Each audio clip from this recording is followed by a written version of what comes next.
जय शनिदेव। दोस्तों, शनि की 7.5 और ढैया के दौरान शनिवार को व्रत रखने के साथ साथ शनिवार व्रत कथा का पढ़ना और सुनना विशेष रूप से लाभदायक होता है। तो चलिए सुनते हैं कि क्या है शनिवार व्रत की कथा जिसे पढ़ना शुभ फलदायी होता है। एक बार की बात है, सभी नवग्रहों यथा सूर्य, चंद्र, मंगल, बुध, बृहस्पति, शुक्र, शनि, राहु और केतु में विवाद छिड़ गया कि इनमें सबसे बड़ा कौन है। सभी आपस में लड़ने लगे और कोई निर्णय न होने पर देवराज इंद्र के पास निर्णय कराने पहुंचे। इंद्रदेव घबरा गए और उन्होंने निर्णय करने में अपनी असमर्थता जताई, परंतु उन्होंने कहा कि इस समय पृथ्वी पर राजा विक्रमादित्य हैं, जो कि अति न्यायप्रिय हैं। वे ही इसका निर्णय कर सकते हैं। सभी ग्रह एक साथ राजा विक्रमादित्य के पास पहुंचे और अपना विवाद बताया, साथ ही निर्णय के लिए कहा। राजा विक्रमादित्य इस समस्या से चिंतित थे, क्योंकि वे जानते थे कि जिस किसी को भी छोटा बताया वही क्रोधित हो उठेगा। तब राजा को एक उपाय सूझा। उन्होंने स्वर्ण, रजत, कांस्य, पीतल, सीसा, रांगा, जस्ता, अभ्रक और लौह से 9 सिंहासन बनवाए और उन्हें इसी क्रम से रख दिया। फिर उन सबसे निवेदन किया कि आप सभी अपने अपने सिंहासन पर स्थान ग्रहण करें। जो भी अंतिम सिंहासन पर बैठेगा वही सबसे छोटा होगा।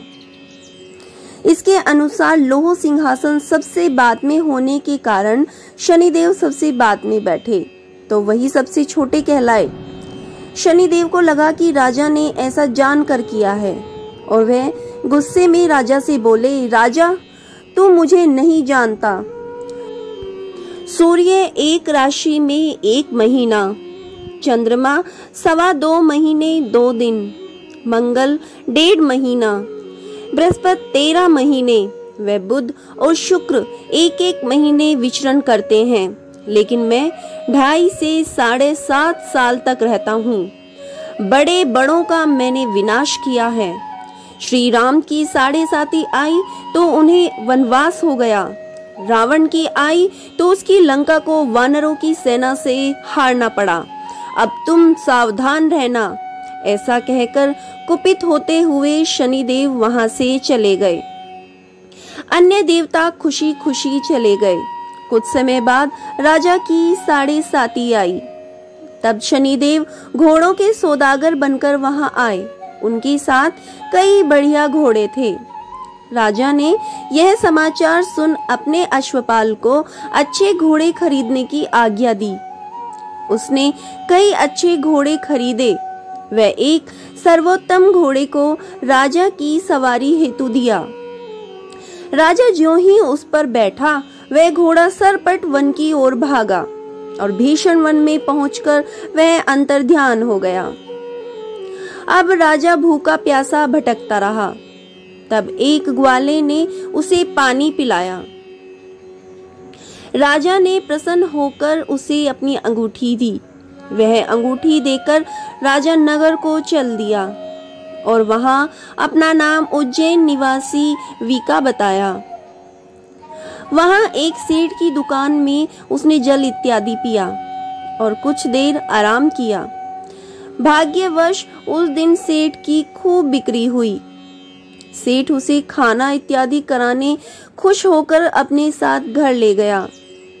वहां उसने एक खूंटी पर देखा कि एक हार टंगा है, जिसे खूंटी निगल रही है। थोड़ी देर में पूरा हार गायब था। सेठ ने देखा कि हार गायब है। सेठ ने समझा कि वीका ने ही उसे चुराया है। उसने वीका को कोतवाल के पास पकड़वा दिया। फिर उस नगर के राजा ने भी वीका को चोर समझकर उसके हाथ पैर कटवा दिए और नगर के बाहर फिकवा दिया। वहां से एक तेली निकल रहा था, जिसे दया आई। उसने वीका को अपनी गाड़ी में बैठाया। वह अपनी जीभ से बैलों को हाँकने लगा। उस समय राजा की शनि दशा समाप्त हो गई। वर्षा ऋतु आने पर राजा मल्हार गाने लगा।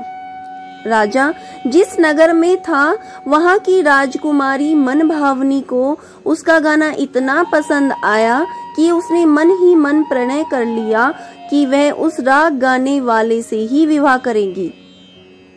राजकुमारी ने दासी को राग गाने वाले को ढूंढने भेजा। दासी ने बताया कि वह एक अपाहिज है, परंतु राजकुमारी ना मानी।